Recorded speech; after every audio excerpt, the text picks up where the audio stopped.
नमस्कार मंडळी, great India SDP YouTube चॅनलची टीम आता भुसावळमध्ये आलेली असून वांजोळा रोडला असलेल्या स्टार लॉन्सच्या ठिकाणी आपण आता आलेलो आहोत। या ठिकाणी आज या स्टार लॉन्समध्ये एक सेवानिवृत्तीचा कार्यक्रम आहे। अशा या सेवानिवृत्तीच्या कार्यक्रमाला अटेंड करण्यासाठी ग्रेट इंडिया SDP यूट्यूब चॅनलची टीम या ठिकाणी आलेली आहे। चला तर मग आपण या ठिकाणी आतमध्ये प्रवेश करूया आणि हा सेवानिवृत्तीचा कार्यक्रम या ठिकाणी कशा प्रकारे होतो याचा विषय आणि विचार मांडण्याचा जो या ठिकाणी प्रयत्न होणार आहे त्याला अभ्यासूया। अतिशय सुंदर अशी ही लॉन्स असून या ठिकाणी वेलकम चा बोर्ड आणि मध्ये आता आपण जसा प्रवेश करू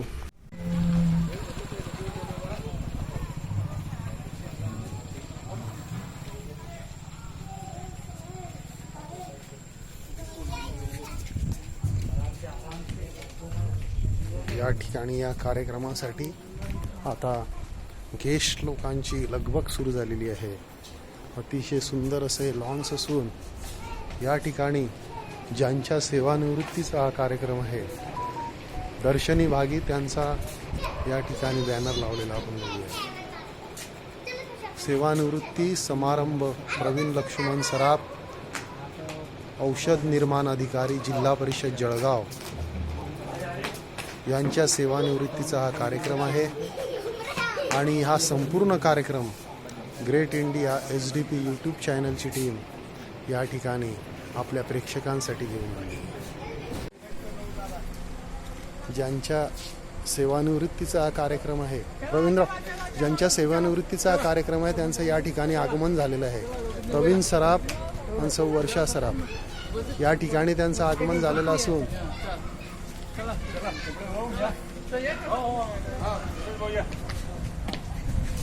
करा सुरुवात। सुस्वागतमचा सुंदर असा हा बोर्ड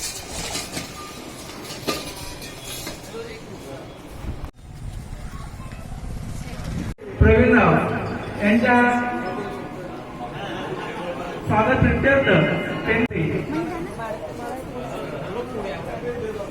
श्री प्रवीणराव यांचे आगमन झालेले आहे व उपस्थित सर्व मान्यवर यांचे सुद्धा मी स्वागत करतो।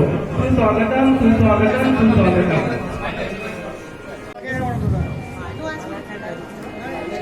ग्रेट इंडिया SDP यूट्यूब चॅनलची टीम ज्यांच्या सेवानिवृत्तीचा कार्यक्रम आहे या ठिकाणी सर्वजण हजर आहेत।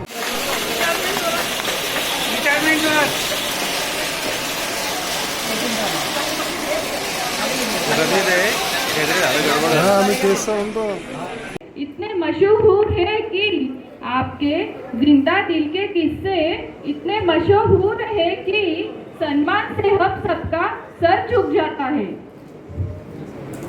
आदरणीय बाबांच्या क्षण असा दिवस आहे। आनंदाचा म्हणजे बाबांनी आजपर्यंत केलेल्या त्यांच्या कामाचे प्रतीक होय आणि दुःखाचा म्हणजे त्यांचे रोजचे दैनंदिन काम थांबणार आहे। तसा सूर्य परंतु आज इथे आपण आलात कार्यक्रमाला एक वेगळं स्वरूप आहे। म्हणजे कार्यक्रम हा बोलणारच नव्हतो, पण बाबांसाठी माझ्या भावना व्यक्त करायला आज सारखा प्रसंग पुन्हा नसता भेटला। आज त्यांच्यासाठी खूप महत्त्वाचा दिवस आहे। त्यांच्या मनात सुख आणि दुःख असे मिक्स इमोशन चालू असतील हे मी चांगलं समजू शकतो। माझ्या बाबांबद्दल बोलायला तर खूप आहे, पण मी पण त्यांच्यासारखाच खूप कमी एक्सप्रेसिव्ह असल्यामुळे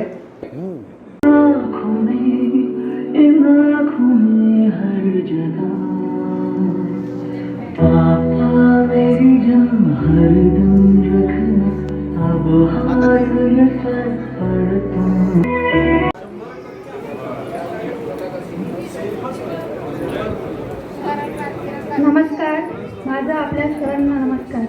मी प्रवीणरावांसाठी एक कविता लिहिलेली आहे, ते आपणासमोर सादर करणार आहे। त्याग समर्पण प्रेम ज्यांच्यात मला दिसते, त्याग समर्पण प्रेम ज्यांच्यात मला दिसते, अशी व्यक्तिरेखा कायम स्मरणात राहते. त्याग समर्पण प्रेम ज्यांच्यात मला दिसते, अशी व्यक्तिरेखा कायम स्मरणात राहते. काय सांगू काय बोलू त्यांच्याबद्दल मी काय लिहू, ही तर आहे प्रेमळ मूर्ती निर्मळ मनाची. काय सांगू काय बोलू त्यांच्याबद्दल मी काय लिहू, ही तर आहे प्रेमळ मूर्ती निर्मळ मनाची. दुसऱ्यासाठी झटण्यात आनंद शोधणारी, नात्या पलीकडचं नातं निभावणारं हे व्यक्तिमत्व. दुसऱ्यासाठी झटण्यात आनंद शोधणारी, नात्या पलीकडे नातं निभावणारं हे व्यक्तिमत्व. प्रसिद्धी व स्वार्थीपणापासून दूर राहणारं मला असं हे व्यक्तिमत्व भावलं. प्रसिद्धी व स्वार्थीपणापासून दूर राहणारं मला असं हे व्यक्तिमत्व भावलं. ते शब्दांनी तयार केलेल्या कवितेतून मी मांडलं. ते शब्दांनी तयार केलेल्या कवितेतून मी मांडलं. दीर्घायुष्य लाभो त्यांना ही प्रभूचरणी प्रार्थना. दीर्घायुष्य लाभो त्यांना ही प्रभूचरणी प्रार्थना. प्रणाम त्यांनी माझा स्वीकारावा. प्रणाम त्यांनी माझा स्वीकारावा. धन्यवाद. जय हिंद, जय महाराष्ट्र. इकडे जमलेलो आहोत मित्र. आपल्याला माहिती आहे की कुठलीही नोकरी आणि त्याच्यावरती सरकारी नोकरी करणं म्हणजे पाहिजे असते प्रत्येकाला सरकारी नोकरी, पण कठीणही ती तेवढीच असते. आणि अशा सरकारी नोकरीमध्ये त्यांनी प्रदीर्घ काळ म्हणजे जवळपास 38 वर्ष त्यांनी सरकारसाठी आपल्या प्रशासनासाठी त्यांनी दान केले. यामध्ये त्यांनी अनेक रुग्णसेवा वगैरे या सर्व क्षेत्रामध्ये त्यांनी त्यांचा एक कार्याचा ठसा उमटवला आणि अशा प्रकारे संपूर्ण यावल तालुक्यामध्ये रावेर तालुक्यामध्ये त्यांनी नाव कमवलं. आणि तसेच आपण सर्व इकडे जमा झालेलो आहोत. तरी मी आपल्या सर्वांकडून माझ्याकडून व आपल्या परिसराचे आमदार आदरणीय शरीफदादा चौधरी यांच्यातर्फे रिटायरमेंट निमित्त सर आपल्याला शुभेच्छा देऊ इच्छितो. आणि पुढील आयुष्य आपण आपल्या परिवारवासियांसोबत चांगल्या पद्धतीने जगाल आणि जगून दाखवाल अशी कामना ईश्वरचरणी करतो आणि थांबतो. अनेक श्लोकांच्या माध्यमातून जीवन कसं जगावं आणि या जीवनामध्ये आपण आपलं जीवन जगत असताना नात्या पलीकडेही नातं जपण्याचं काम जर कोणी केलं असेल तर प्रवीणरावांनी केलेलं आहे. मला आठवतो अजूनही तो प्रसंग. फार वेळ नाही घेणार आपला कारण की वेळेचं बंधन आहे. पण 1995 1996 ह्या कालखंडामध्ये माझ्या मातोश्री माझी आई आजारी होती आणि या आजारपणामध्ये आम्ही यावलला असतो. यावलून ज्यावेळेला भुसावलला तिला दवाखान्यात ॲडमिट करण्याचा प्रसंग यायचा त्यावेळेला प्रवीणराव त्या ठिकाणी आवर्जून उपस्थित राहायचे. याला उपस्थित राहिलं म्हणून तुम्ही म्हणाल की काय विशेष आहे, तसं नाही. ते घरून ड्युटीवर आल्यानंतर देखील डबा घेऊन यायचे आणि तो डबा आणल्यानंतर तो डबा उघडल्यानंतर त्यातून स्नेहाचा, प्रेमाचा आणि आपलेपणाचा सुगंध मला यायचा. आणि अशा हा सुगंध येत असताना त्या ठिकाणी ते आवर्जून बसलेले असायचे आणि त्यावेळा आईला ती वरण पोळी काय असेल नसेल ते मोडून खाऊ घालण्याचा प्रयत्न करायचा. असं हे नात्या पलीकडचं नातं जपणं. आणि शेवटी असं असतं की माणसाच्या जीवनात अनेक लोक जातात पण तीच स्मरणात राहतात जी हृदयाच्या कप्प्यामध्ये बसतात. अशा या प्रवीणरावांबद्दल यांनी अनेकांच्या जीवनात आनंद निर्माण करण्याचं काम केलं आहे. आणि मला एक या ठिकाणी आठवतं की सजदा अदा न कर सकी इस बात का गम नहीं. सजदा अदा न कर सकी इस बात का गम नहीं. जरा खुशी से झूम लो यारो खुदा के इबादत से गम नहीं. असं हे प्रत्येकाच्या जीवनात आनंद निर्माण करणारं व्यक्तिमत्व आपल्या प्रदीर्घ जीवन नोकरीच्या कालखंडातून आज सेवानिवृत्त होत आहे. परमेश्वर चरणी मी एवढीच प्रार्थना करेन की त्यांचं पुढील जीवन खूप आनंदीमय यशस्वी जावं. आणि आई जगदंबेच्या चरणी प्रार्थना करेन की त्यांना उदंड आयुष्य लाभो. आणि मी त्यांना विनंती करतो की आपण आपल्या जीवनाचा उपयोग पुढील कालखंडामध्ये या सर्वांच्या साक्षीने सांगतो की अनेकांच्या जीवनात आनंद निर्माण करण्यासाठी करावा. ही या ठिकाणी सांगतो. समर्थ रामदास स्वामींच्या चरणावर नतमस्तक होतो. आपल्या सर्वांचे खूप मनपूर्वक आभार मानतो. धन्यवाद. जय हिंद, जय महाराष्ट्र. तर एक व्यक्ती असा आहे की बाबा व्यक्ती जोड यंत्र इथून आज या शाखेतनं सेवानिवृत्त होत आहे की ज्याची कसर कुणीही माणूस कधीही काढू शकणार नाही. आम्ही एवढे जवळचे मित्र आणि आमच्या वयामध्ये असलेलं अंतर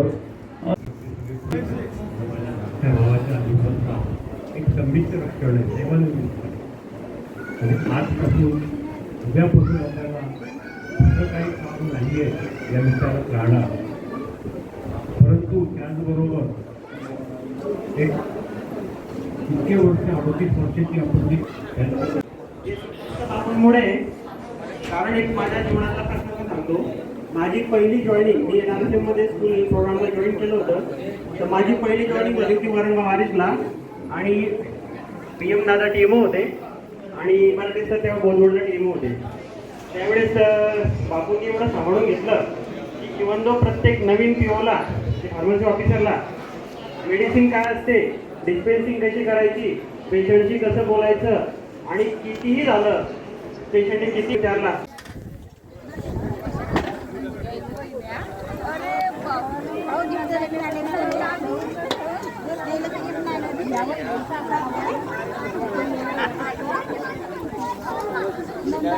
दादा